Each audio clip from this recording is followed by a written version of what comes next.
గౌరీ 66వ భాగం. నేను ఎగ్జామ్ రాయాలి నలని, అది కూడా బావకు తెలియకుండా.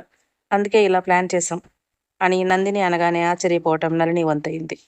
బావకు తెలియకుండా ఎగ్జామ్ రాయటం ఏంటే అని అన్న నళినితో తల్లికి చెప్పింది నందిని. ఇది టూ మచ్ అక్క.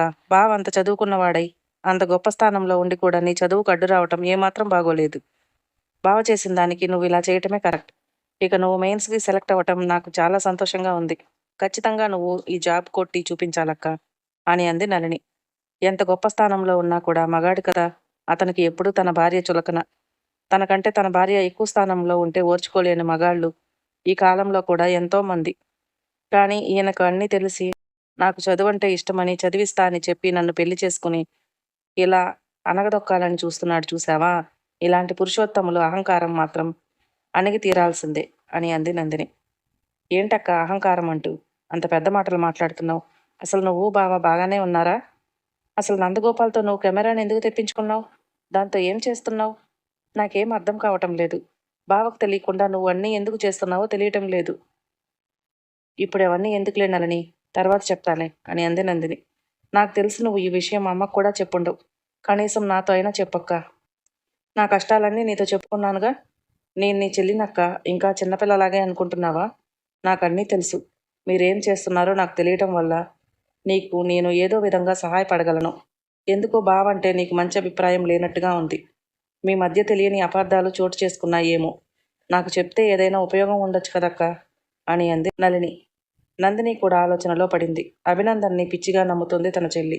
తనకు అసలు విషయం చెప్పకపోతే ఎప్పుడైనా మళ్ళీ తన ఇబ్బందుల్లో పడే అవకాశం ఉంది. అయినా అసలు విషయమే నళిని గురించి కాబట్టి ఆ విషయం తనకు తెలియటమే మంచిది అని అనుకుని నళినికి చెప్పటానికి ఇంతకంటే మంచి సందర్భం ఇంకొకటి రాదేమో అని అనుకున్న నందిని నళినికి చెప్పడం ప్రారంభించింది. మొదట జరిగిన విషయాలన్నీ పూసగుచ్చినట్లుగా చెప్పి ఆ రోజు రాత్రి నందినికి అభినందన్కి మధ్య ఏం జరిగిందో కూడా చెప్పటం మొదలుపెట్టింది నందిని. ఆ రోజు అభినందన్ని కొట్టి వెళ్ళిపోవాలనుకున్న నందినికి తన సర్టిఫికేట్లు గుర్తొచ్చాయి. వెనక్కి వెళ్ళి వెతుకుతూ ఉంది, కానీ అవి ఎంతసేపటికి దొరకలేదు. ఇంతలో అభినందన్ మళ్ళీ పుంజుకున్నాడు. వెళ్ళి డోర్ పెట్టి వికృతంగా నవ్వటం మొదలుపెట్టాడు. తను అలా చూస్తూ ఉంటే అనవసరంగా సర్టిఫికేట్ల కోసం వెనక్కి వచ్చాను. తర్వాత ఎలాగోలాగా సంపాదించుకునేదాన్ని కదా అనుకుని బాధపడింది. ఏంటి సర్టిఫికేట్ల కోసం వెతుకుతున్నావా?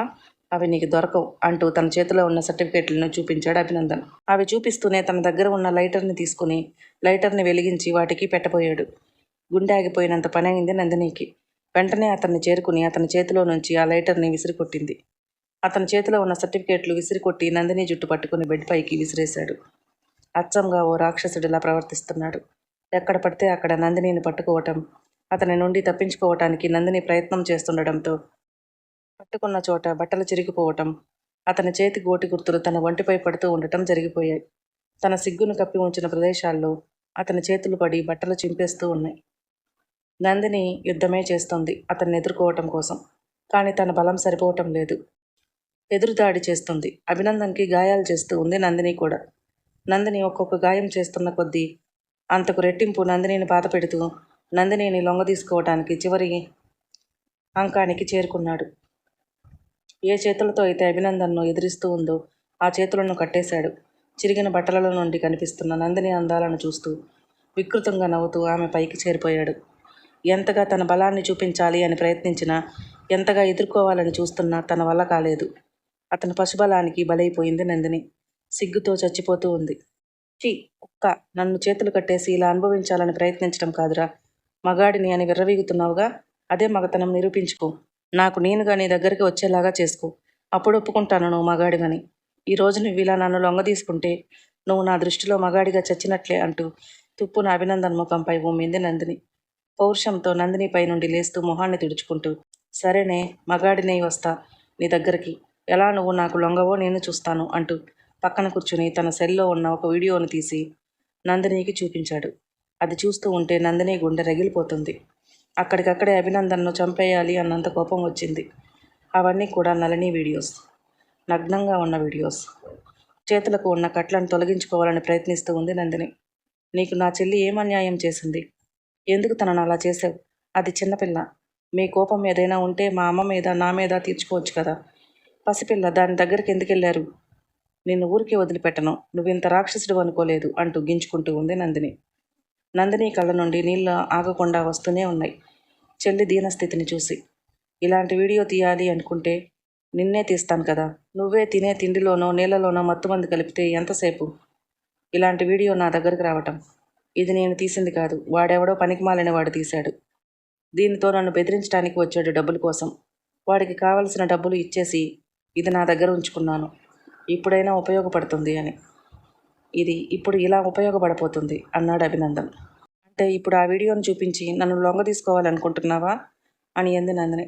చాచా, అలా ఏం చేయనులే, సవాల్ విసిరావు కదా, నువ్వు ఎప్పటికైనా తెలుసుకోవాలి వీడే మగాడు, ఈ జన్మకు వీడితోనే అని. నీ అంతట నువ్వుగా నా దగ్గరికి రావాలి, నిన్ను అలా మారుస్తాను. కాకపోతే ఇప్పుడు ఈ వీడియో ఎందుకంటే నేను నీకు చెప్పిన విషయాలు బయట ఇంకెవరికీ చెప్పకుండా ఉండటం కోసం. నువ్వు నా గురించి ఎవరికైనా చెప్పడానికి ప్రయత్నించినా, ఏదైనా చేసినా వెంటనే ఈ వీడియోని యూట్యూబ్లో అప్లోడ్ చేస్తాను అని అన్నాడు. ఇంతకు వాడెవడు అంటూ గట్టిగా అడిగింది నందిని. వాడెవడో తెలిసినా నువ్వు చేయగలిగేది ఏమీ లేదులే, వాడు మీ మేనమామ నవీన్.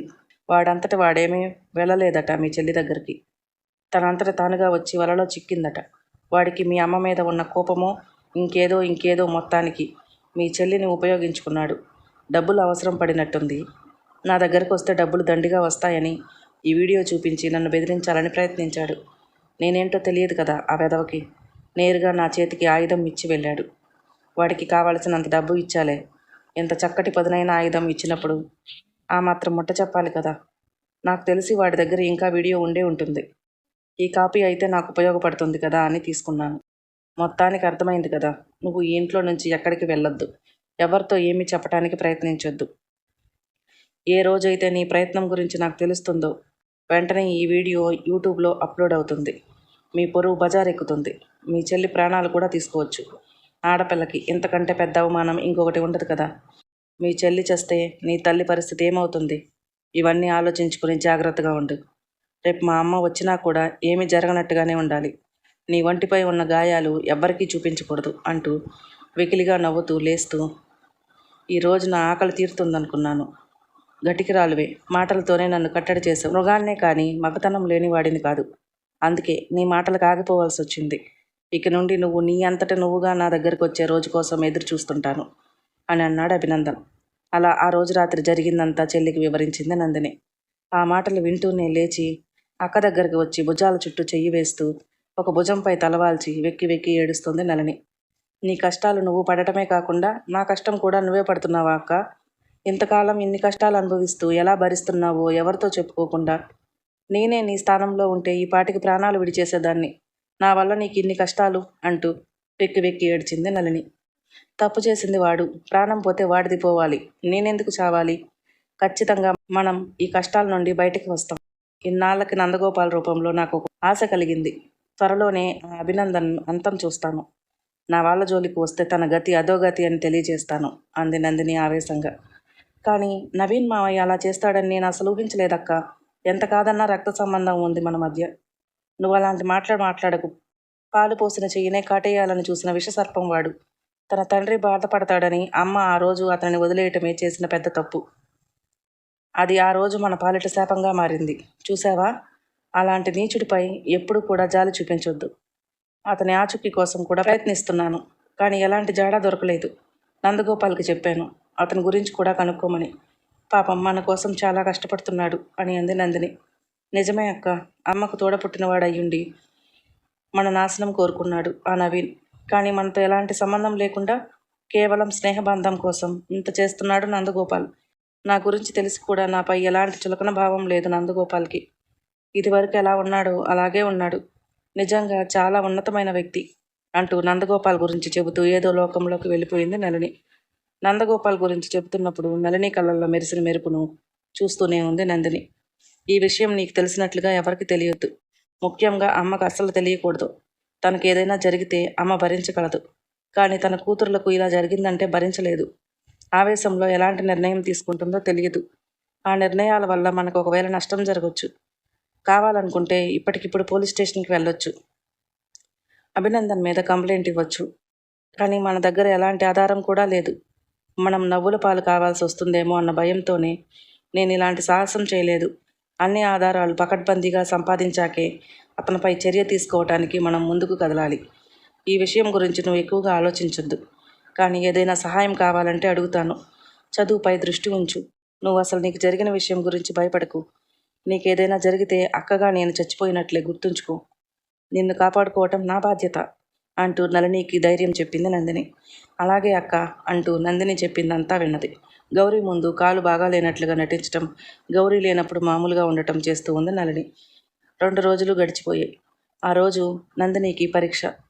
ముందు రోజు రాత్రి నందిని ఒక్కదానివే వెళ్ళి రాసి రాగలవా అని అడిగింది గౌరీ. అదేంటమ్మా అలా అంటావు? నాకేం భయం? నేనేమైనా చిన్నపిల్లనా? అంది నందిని. కాదు కానీ అభినందనకు తెలియకుండా రాస్తున్నావు కదా. నీ వెంట నేనుంటే బాగుండేది. కానీ నీ వెంట వస్తే నళిని ఇబ్బంది పడుతుందేమో ఇంట్లో. ఇంకోవైపు నాకు అర్జెంటుగా వెళ్లాల్సిన పని కూడా ఉంది. కానీ తప్పదుగా, నళిని కోసం ఉండాలి అని అంది గౌరీ. నళిని కాలు బాగోలేనట్లుగా నాటకం ఆడుతున్న విషయం గౌరీకి తెలిసిపోబోతుందా? మరో భాగంలో తెలుసుకుందాం. మన వీడియోలు మీకు నచ్చినట్లయితే ప్లీజ్ లైక్ చేయండి, షేర్ చేయండి, సబ్స్క్రైబ్ చేసుకోవటం మాత్రం మర్చిపోకండి. Thank you.